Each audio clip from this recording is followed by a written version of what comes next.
Hey guys, I just want to give you a little reminder. I've gone through this a couple times in class, but some of you still seemed like you were struggling with it. When you create your next project, so let's say we created ASG1C, it doesn't matter what project you created, and then you opened up your Carl Main. When you get ready to run your Carl Main, if you hit your F7 it completed, you hit your F5, and you are seeing this screen here. You're not seeing a Carl world.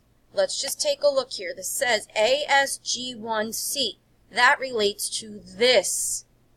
We don't type in here right now, so we have to fix our project settings. We need it to run Carl Main. So we go to Project, Project Settings.